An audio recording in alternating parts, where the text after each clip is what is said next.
Hoje é dia 26 de fevereiro, né? Nós estamos aqui na terceira aula de História. Vamos dar continuidade à nossa revisão, ao nosso diagnóstico e vamos concluir hoje, certo? Na próxima aula será um novo tema, né? Quero dizer para vocês que nós estamos usando uma metodologia de iniciar lentamente os conteúdos.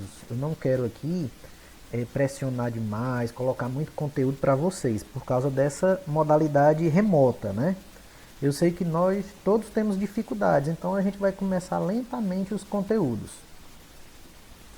É muito importante fazer uma revisão, porque o primeiro capítulo de História do nono ano é Proclamação da República. E a gente vai ver até um pouco hoje o que é isso para vocês entenderem.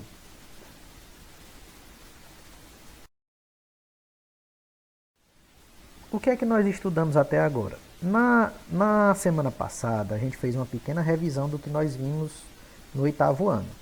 E eu destaquei três principais pontos, assuntos, né? O Iluminismo, a Revolução Inglesa e a Revolução Industrial. Esses pontos são muito importantes porque eles tiveram consequências no mundo e ainda tem até hoje. Por exemplo, o Iluminismo foi um movimento de ideias, certo? Quais eram as ideias dos iluministas? Era defender a razão, a ciência. Era defender os estudos, né? Era defender a igualdade das pessoas, que todos eram iguais. E isso tem consequência até hoje.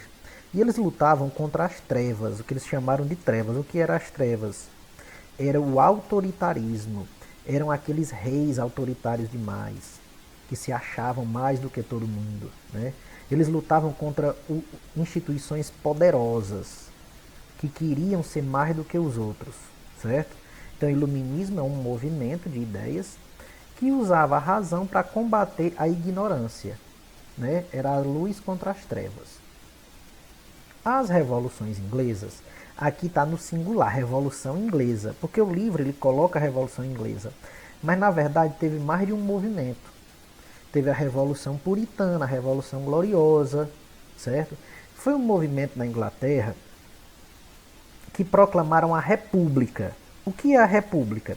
É quando você tira o rei, que é o monarca, e bota uma pessoa que o povo escolheu. Bota um representante do povo. O rei ele era escolhido por Deus. A Igreja Católica abençoava o reinado dele e passava o poder de pai para filho, de maneira hereditária. Na República, não. Tanto que hoje o Brasil é uma república. Por isso que eu estou dizendo que é importante essa revisão, para que vocês entendam quando a gente chegar lá no primeiro capítulo do livro. Que o primeiro capítulo do livro é a Proclamação da República no Brasil. Então, o que é república? É uma forma de governo onde o presidente é eleito pelo povo. Nesse tempo aqui da Inglaterra, era a monarquia. O que é a monarquia? É a forma de governo onde o rei manda. E o poder passa de pai para filho. O povo não tinha direito de votar. Certo? Então esse movimento foi muito importante na história do mundo. Então vocês juntem Iluminismo e Revolução Inglesa. Um defendia ideias que as pessoas eram iguais perante a lei, que a ciência, o estudo era que levava ao progresso. Né? O Iluminismo combatia o autoritarismo. O outro, a Revolução Inglesa, tentou a República, apesar que depois voltou para os reis. Né? A Inglaterra até hoje é uma monarquia, a rainha governa, né? Mas houve um períodozinho de república, que quem governou foi uma pessoa chamada Oliver Cromwell, que vocês devem lembrar. Mas infelizmente quando ele chegou ao poder, ele acabou sendo autoritário, que nem os reis eram. E aí os ingleses tiraram, né, o filho dele do poder e voltaram para o rei. E outro movimento muito importante foi a Revolução Industrial, que foi a invenção das máquinas, o surgimento das fábricas, né? E tudo isso a gente falou. Por exemplo, a Revolução Industrial teve um movimento chamado cercamento, que a rainha da Inglaterra ajudou os burgueses, né? Incentivou os burgueses a políticas mercantilistas voltadas ao mercado. Então, os burgueses, donos dos terrenos, alguns nobres que tinham muitas terras, eles expulsaram os camponeses pobres, cercaram os terrenos para criar ovelhas, porque a ovelha seria usada na produção de lã, seria, né, utilizada para venda, então para comércio. E aí esse pessoal pobre acabou indo para as grandes cidades e virou mão de obra barata nas fábricas. A gente viu tudo isso. A gente viu que a Revolução Industrial foi a invenção da máquina a vapor, né? Os primeiros trens, que eram chamados de locomotivas, o barco a vapor, tudo isso nós vimos, ok? Para finalizar a revisão, a gente vai ver um pouquinho aqui de Revolução Francesa, certo? Bom, a Revolução Francesa é o nome dado ao ciclo revolucionário que aconteceu na França entre 1789 e 1799. Beleza, vamos entender. Não foi um movimento só não, foi 10 anos de movimentos. A Revolução Francesa foi um período de 10 anos onde teve batalhas, onde o rei foi executado, onde foram criadas novas leis, onde o povo tomou o poder. E esse movimento deu fim a uma coisa chamada absolutismo. O que é absolutismo? Eu expliquei. É quando o rei tem o poder absoluto. O povo francês não aguentava mais obedecer um rei absolutista, um rei que não ligava para o povo, que mandava, que fazia o que queria sem ligar para o povo. Nesse mesmo momento, o povo francês estava passando muita fome, porque o país vivia uma crise econômica muito grande. Além da crise econômica, teve desastres naturais, as plantações, né, houve uma perca muito grande da plantação. Então as pessoas estavam passando fome. E aí juntou a fome, a crise econômica, um rei autoritário, e o povo não aguentou. Então houve, né, um processo chamado Revolução Francesa, onde toda a estrutura do país ela foi redesenhada. Surgem novas leis, surge um novo entendimento sobre o rei, sobre o governo. O governante agora não é mais aquele absoluto nomeado por Deus. Ele está ali porque as pessoas o botaram ali, o colocaram. E isso tem tudo a ver com o que a gente vai ver no 9º ano. Porque o Brasil, em 1889, 100 anos depois da Revolução Francesa, ele expulsa o imperador Dom Pedro II e proclama a República. Que a República é a eleição do presidente pelo povo. Olha aí como uma coisa está ligada à outra, não é? Por isso que é importante a gente saber um pouco de cada acontecimento. Então vamos ler aqui esse tópico. A Revolução Francesa foi um marco na história da humanidade, porque inaugurou um processo que levou à universalização dos direitos sociais e das liberdades. Ou seja, as pessoas agora tinham direitos, passaram a ter mais liberdade, não é isso? Inaugurou uma outra coisa chamada democracia representativa, que eu deixei em negrito aqui no tópico abaixo. Representativa é porque agora uma pessoa representa o povo, o presidente representa o povo. Ele tem que governar para o povo. Os políticos têm que governar para as nossas necessidades, não é para deles, nem da família, nem para Deus, certo? Não é como antigamente que o político governava porque a igreja deixava. Agora é o povo que coloca ou que tira o governante. E isso foi por causa da Revolução Francesa. As causas da Revolução. Bom, as causas são muitas, né? Mas aqui um resumo é que está até em negrito. A Revolução Francesa foi um resultado de uma crise política, econômica e social. A França enfrentou no final do século XVIII. Então o rei ele não sabia governar. Era um rei que não tinha noção do que é governo. Quer dizer, até tinha, mas era uma noção antiga. Ele não precisava se preocupar com as pessoas, porque não foram as pessoas que colocaram ele ali. Então, nesse momento, a França estava dividida em 3 classes, chamadas de primeiro estado, segundo estado e terceiro estado. O primeiro estado era o clero. Vocês devem lembrar, são os representantes da igreja. O segundo estado é a nobreza, são os ricos, aqueles que têm títulos, os barões, os duques, os condes. E o terceiro estado é o povo, é o resto. Era o povo que pagava impostos, era o povo que sofria mais para poder sustentar os outros dois. certo?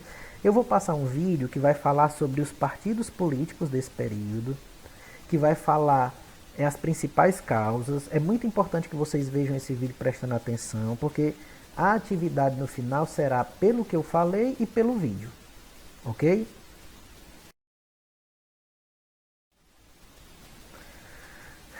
Antes da gente ver o vídeo, tem as etapas da Revolução Francesa. São 3 etapas: a Assembleia Nacional Constituinte, a Convenção e o Diretório. Artigo 1º. Os homens nascem e são livres e iguais em direitos. Artigo 2º. O homem tem direito à liberdade, à propriedade, à segurança e à resistência à opressão.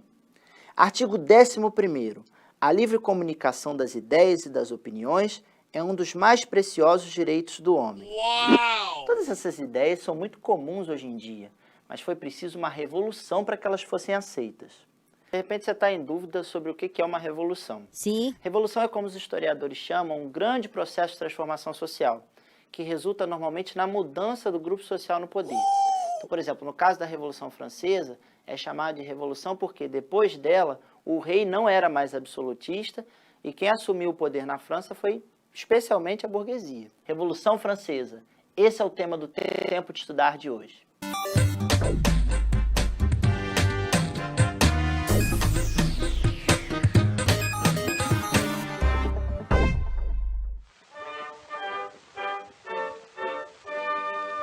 Antes de começarmos a aula de hoje, vamos lembrar o que a gente falou no último Tempo de Estudar sobre o início da Revolução Francesa? Sim. Por que eu fiz assim com a mão? Desculpa, vai. Foi mal. Fiz o cowboy agora. Tá, Um primeiro momento da Revolução Francesa é o que a gente chama de Assembleia Nacional Constituinte. Foi quando o rei Luís XVI foi obrigado a assinar uma Constituição que limitava seus poderes. Essa Constituição ela garantia também o fim dos privilégios de clero e nobreza, a igualdade perante a lei e a assinatura da Declaração Universal dos Direitos do Homem e do Cidadão, com uma série de direitos importantes. Agora, o povo francês não era mais súdito, devia obediência ao rei. Agora eles eram cidadãos, tinham direitos e deveres. Você já deve ter percebido que tem alguns livros e alguns professores que falam em fases da Revolução Francesa. Eu aqui estou falando em momentos da Revolução Francesa. Esse nomezinho ele não é tão importante assim.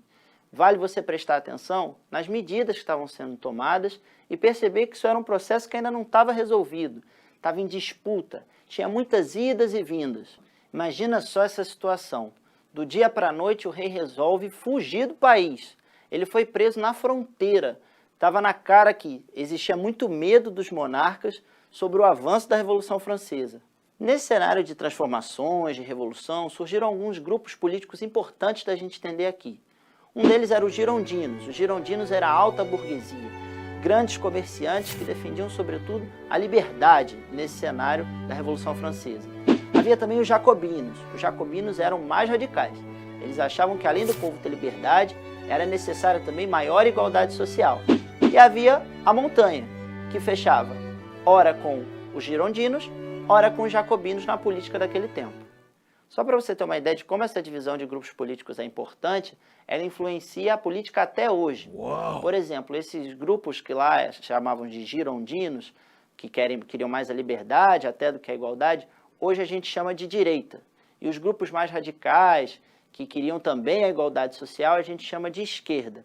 Isso porque essas foram as posições que esses grupos, na direita os girondinos, na esquerda os jacobinos, se sentavam lá no prédio da Assembleia Nacional Francesa. Agora, quando tiver aquela discussão política, se falar em direita, esquerda, você já vai se posicionar melhor, já vai saber como debater. Com a divisão política e pressão popular, a Revolução Francesa chega num outro momento, que alguns historiadores chamam da segunda fase da Revolução Francesa, a chamada Convenção Nacional. Notre collègue breton a raison. La colère du peuple est une juste colère. Moi, vicomte de Noailles, je propose que tous les privilèges et les droits de la noblesse soient abolis.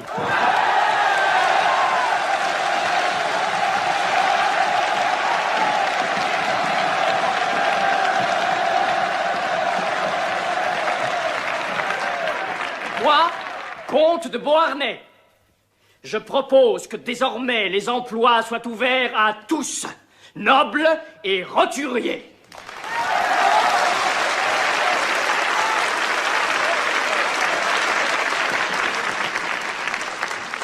Moi, duc de La Rochefoucauld-Liancourt, demande que l'Assemblée nationale abolisse enfin l'esclavage des nègres, ces créatures dont il ne faut jamais oublier qu'elles sont humaines. Nesse período chamado de Convenção Nacional, o domínio foi dos chamados jacobinos, que era o grupo mais radical, lembra? Pois é, para você ter uma ideia, eles aboliram a monarquia na França, iniciando uma república com voto universal.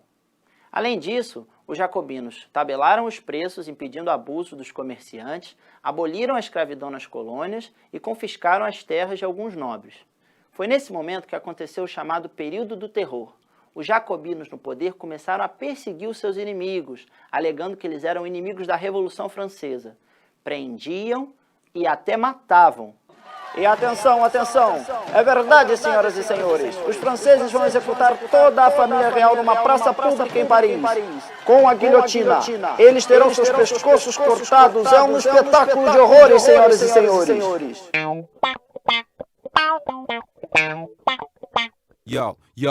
Por que países absolutistas como a Áustria e a Prússia queriam invadir a França durante a Revolução? Essa é fácil de responder. Você imagina o seguinte, os reis absolutistas de Áustria e Prússia, eles ficaram sabendo das notícias da Revolução, que o poder do rei foi limitado, que eles chegaram a assassinar o rei e toda a família real, e obviamente eles ficavam com medo de perder os privilégios e a própria vida, né?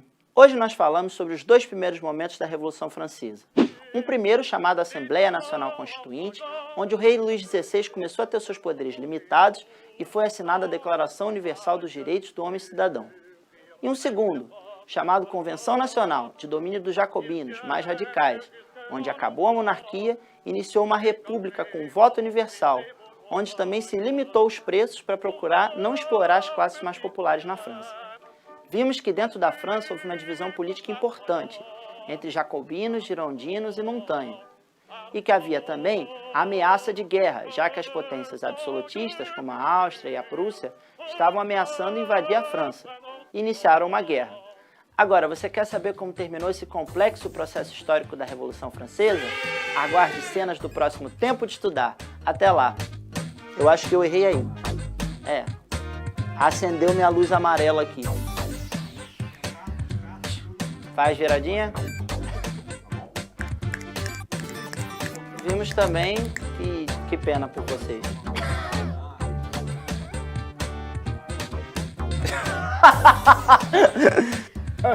De novo.